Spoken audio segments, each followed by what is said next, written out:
Okay, so this should give you some sort of insight into the difficulties I encounter with this process. I actually found it. I found the Quantum Composer, is what it's called. I'll show you how I found it. I googled IBM Quantum Playground, right? Apparently that's not what they call it. Although this looks cool too. I'll check that out later. It's when I saw Composer, excuse me, and I saw Circuit Composer, I knew that's what I was looking for, and fortunately I was correct. Apparently it's not in the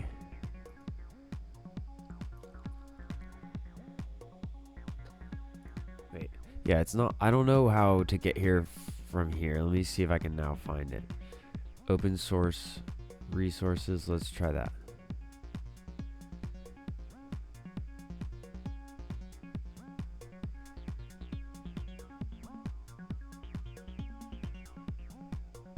No, that wasn't it.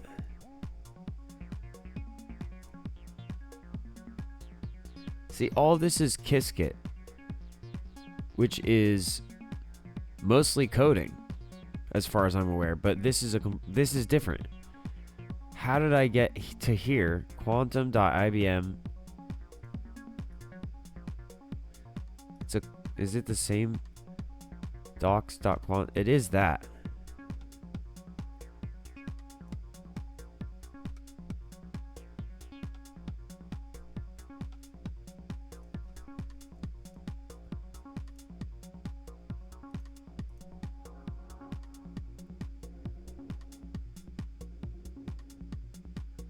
Okay, so I'm going to go ahead and guess that basically the new platform is just how to install this front end onto your own computer, basically. Long story short, and maybe so that you can edit it yourself. That's probably what it mostly comes down to, is just the open source aspect.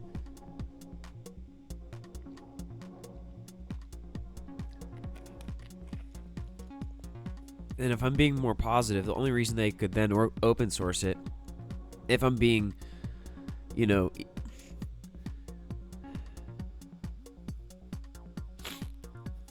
positive about the same level of extremism, that instead of saying my code was taken and used to benefit to the explicit detriment of my ability to use the platform, instead of that, now what I can say is, now that I've found the thing I was trying to do, I can say is instead it has provided an opportunity for them to sustain themselves to the point where they can make their information open source instead of being required to be proprietary, because it's a free running system. That's the positive way of viewing it, which means I actually did create a system that allows for standing free energy with the opportunity for capital energy. You know what this reminds me of? Hold up. I gotta find one of my lab notebooks.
I have to go look for my lab notebook, but let me tell you what's in it that I'm looking for.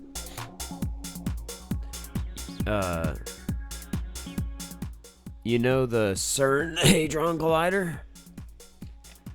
Or particle accelerator. It doesn't have to be a collider. Actually, in this case, it's preferable to not be a collider, but simply to be an accelerator.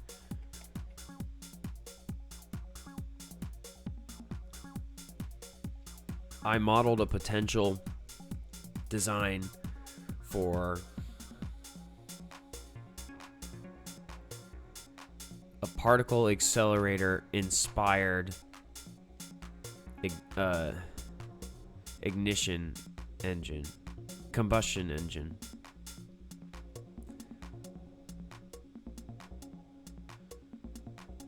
And that, hypothetically, if built properly, should have essentially a zero idle, meaning that at idle, the system could potentially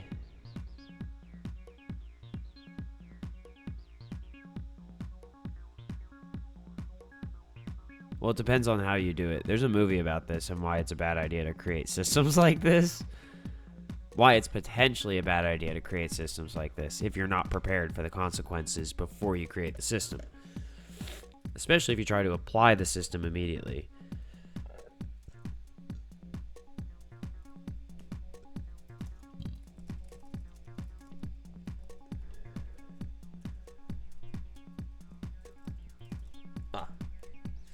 That. Primer. So the system I'm describing, fortunately, wouldn't be exactly that. But if it's done right, it could be similar where it's like a standing free energy generator. Where the idle... In the exaggerated case where the idle has such a low rate of energy loss that it seems like infinite, but in an application of an engine, you would actually simply be an efficiency issue where it just takes a very low amount of energy to accelerate the engine and etc.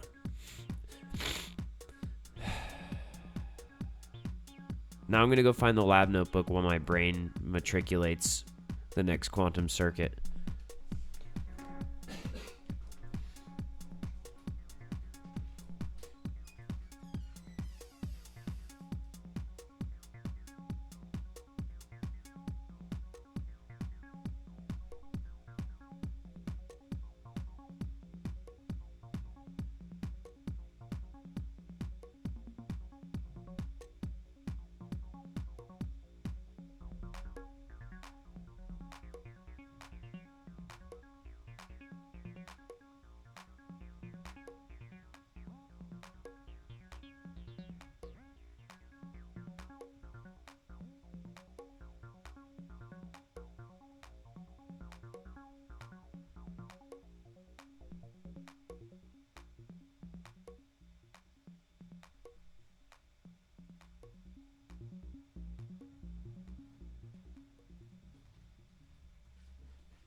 Found it. It was in the garage where it belongs. I'll have to return it there when I'm done.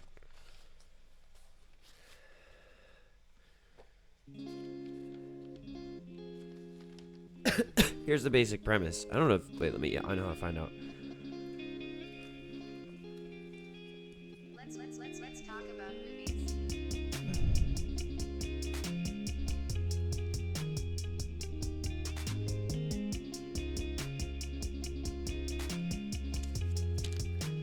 Eventually, hopefully, I'll be able to hold an educational,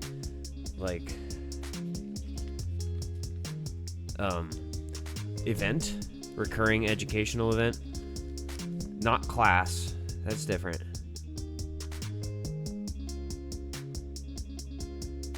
It would be where I share my research with my peers, and people can add to it or learn from, either add to it because they understand it quickly, or they can learn from it because they don't understand it quickly, etc. And then I have a system for driveline as well. Let's talk about movies. It's cool in this case because the driveline system actually acts as an alternator. There's no need for an auxiliary alternator in this system because the clutch is the alternator, because it's a magnetic clutch. There's basically what you do is you make a just like the particle accelerator, you make a circular path, and then the particle is just a bearing, a ball bearing that fits inside of like a hula hoop, and then there's like a ball inside the hula hoop, except it's made, anyway, you get the point. It'd be made with engine material, not just any old plastic.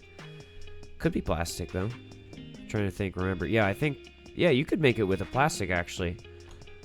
Some sort of polyurethane composite would probably work well, and then you just make sure the ball bearing is magnetic. You could also use a non-magnetic metal, but if I'm not mistaken, DARPA for the not for the ball bearing. The ball bearing has to be magnetic, but the tube, I think DARPA's been working on a lot of really strong polymers. I read a book also. I know it's a fiction book, but I read a book where they made firearms out of polymer so that they could go near a magnetic reactor and still use penetration tools. Anyway, long story short, magnetic ball bearing inside of a non-magnetic tubular casing that is circular. And then you would have a coil pack combustion system, just like we have in cylinder piston oriented combustion systems, except you just need to make sure that this combustion fires the ball bearing around the tube. It's like, yeah, you get a ball bearing spinning inside of a tube, just like the particle accelerator, but you can just use gasoline and combustion. And then basically you can also include a coil in the middle in the middle of this system. You can have it affect a coil pack in the center for generation of electricity, as well as the clutch.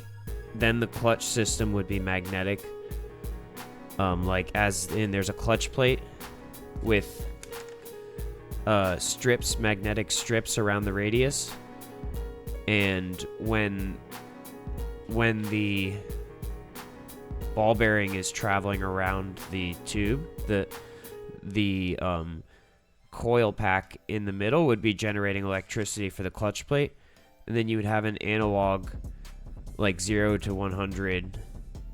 I know that's digital as soon as I say that, but giving you an example, like a variable engagement between the amount of electricity being produced and the clutch plate itself receiving electricity to turn into magnetism, which would then engage with the ball bearing that is spinning around in the accelerator, and that would engage a driveline. And if I'm not mistaken, if you make a good accelerating mechanism, and a particle accelerating mechanism, that the idle of that system should be extremely low, meaning the energy required to maintain motion in the system should be extremely low, meaning both efficiency in fuel consumption for ecology, but also meaning efficiency in fuel consumption for actually creating a change in the system, meaning that the force multiplier would be very low for the amount of massive output. A low resistance system. And yeah, you could mess with this and create like the possibility for a hybrid system as well, where you you can also use electromagnetic pulses to repulse. If you use electromagnetic pulses with a capacitor, from a capacitor, you could use combustion only while you charge up the capacitor, and then you could use electromagnetic pulses to force the ball bearing around the system, as long as you could make sure that the electromagnetic pulses aren't competing with the electromagnetic driveline. So that's your systems challenge. That's your basically what it comes down to is the same thing as the Signal Core challenge that DARPA did back in 2019 for like Wi-Fi space, except it would be for magnetic space on a different scale. But it's a very similar concept. Or you could just leave it with entirely combustive propellation and entirely magnetic transmutation. You dig? Anyway, we're done talking about that. That's the type of shit that goes on in my brain when I'm building these quantum circuits, in case you're wondering. Some people like to call it bullshit, other people like to call it science. But one thing's for sure is I'm not just doing what someone told me.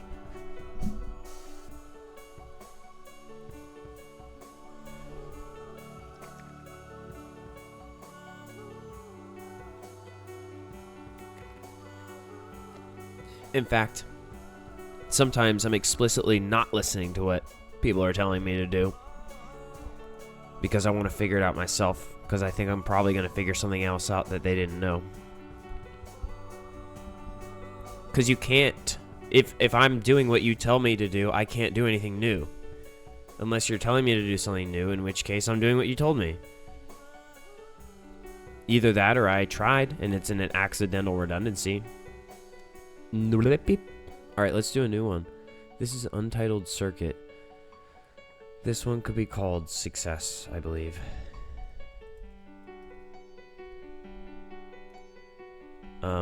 Now, let's look at what this actually was.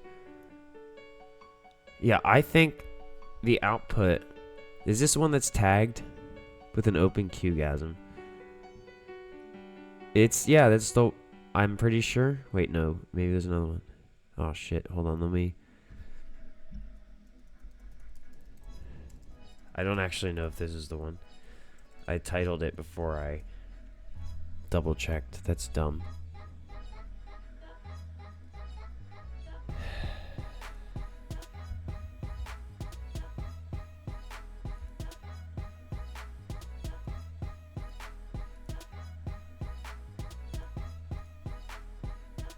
This is the one that made Beavis and Butthead. I think this was the Success circuit. I think it just, when it got translated, like that square root, this thing, there were so many of these in there. Oops. Did I just change it? Please tell me I didn't just change it. God dang it. Undo. Undo. Undo. Uh-oh. How far did I go? I need to get out of here before I ruin something. File, new. Oh my god. Okay.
That should do it.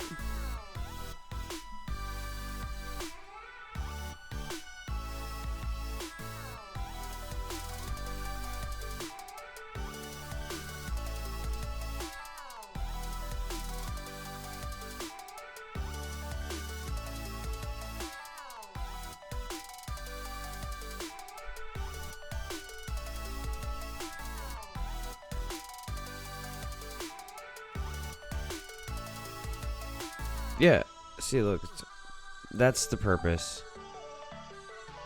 100%. 1,000 million fucking percent, bro. Let me make sure the camera can see that. That should do it right there.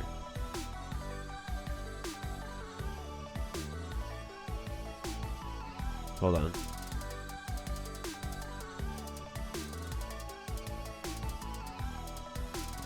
There, okay. Now I know you can see it.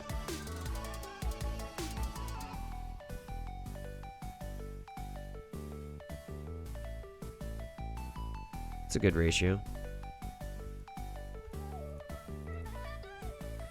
All I'm trying to do... Look, it's 100% zero state energy. And there is a phase angle at the primary of 5 pi to 4, which is approximately, 1 second. I have calculator for this because I am dumb stupid. Well, let me not use a calculator first.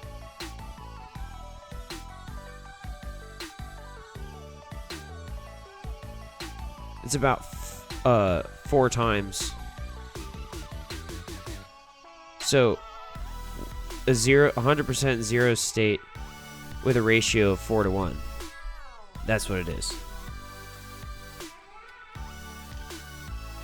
And x equals the opposite of b plus or minus the square root of b squared minus 4ac divided by 2a.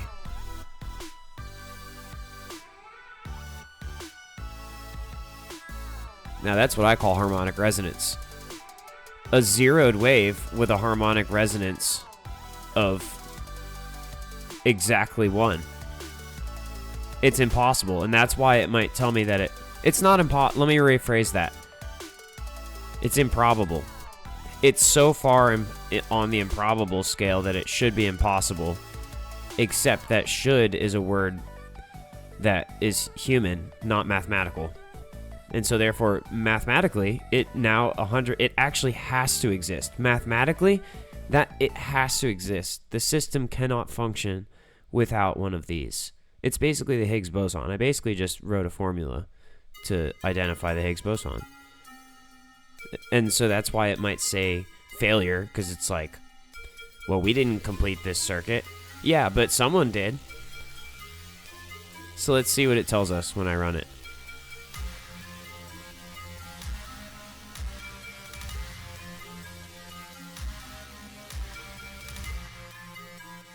Huh, I have 2 options here. So I've got the Sherbrooke. Let's see where that is. In case it explodes, let me see where that is.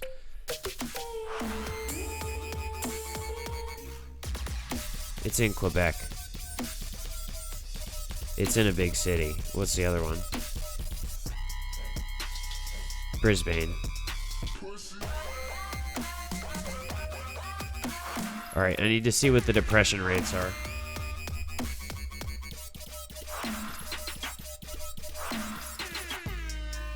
Or 221,000 people versus Sherbrooke.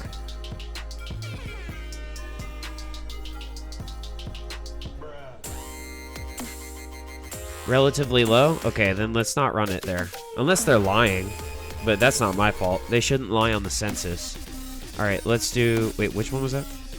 Yeah, Brisbane. If it explodes, it takes out a bunch of depressed people. If it works, then all these people who are depressed get treatment.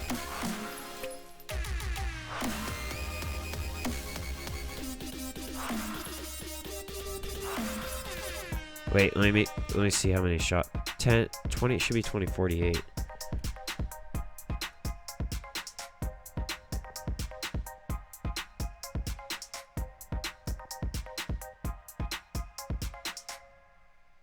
Oops, I didn't change the visualization seed.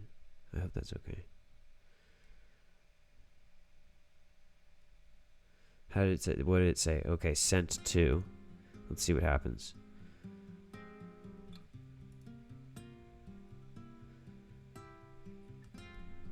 Alright, well, I don't know how long it'll take. It could take up to a day, 2 days. It could take longer. Who knows? Ooh, job result. We have one. It still says in progress, though.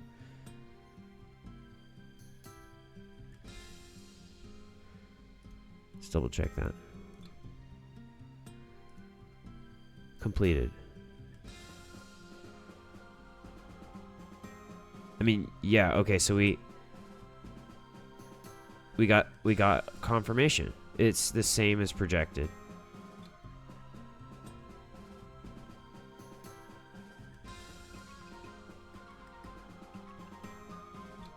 That's good.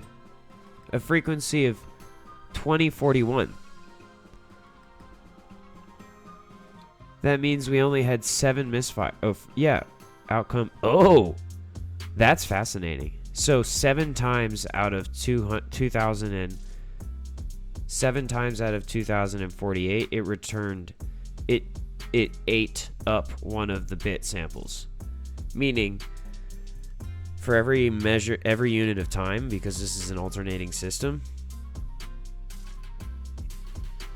for 2041 attempts, it used 0 energy to create 1 energy.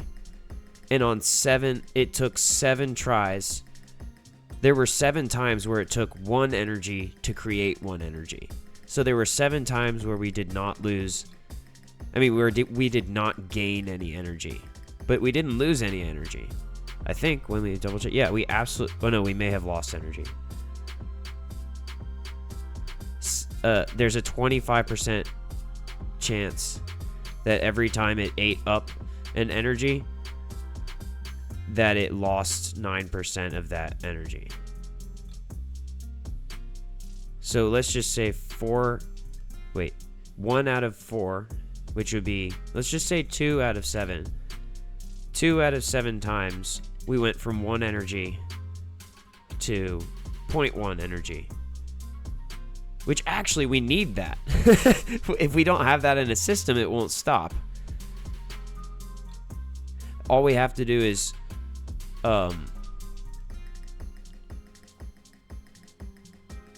force the system into an artificial state of this one,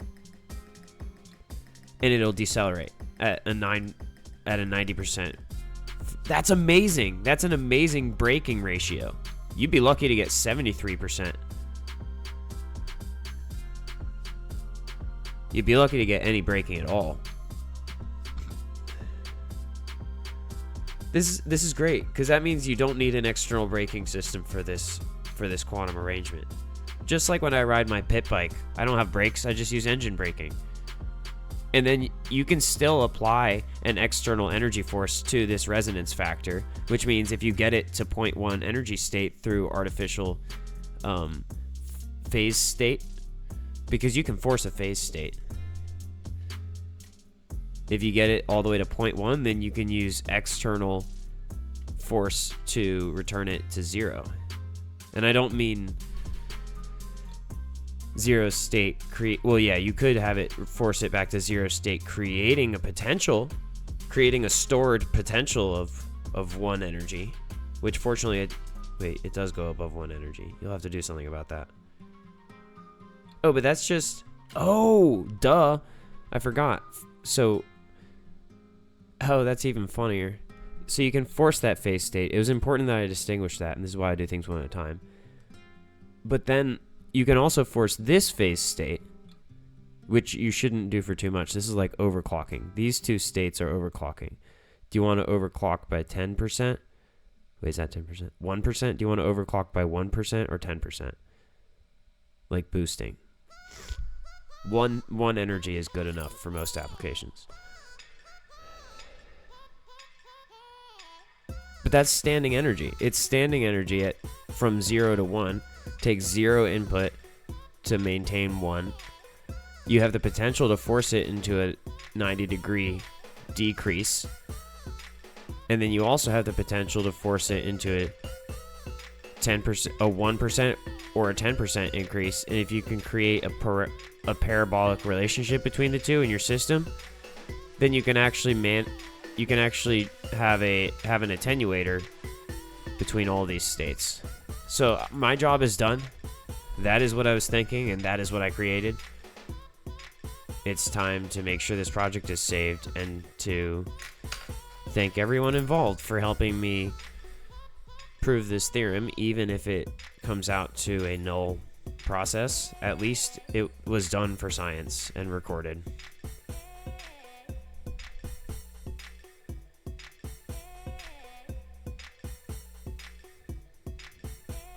And a good old namaste for all those saying yabish out there.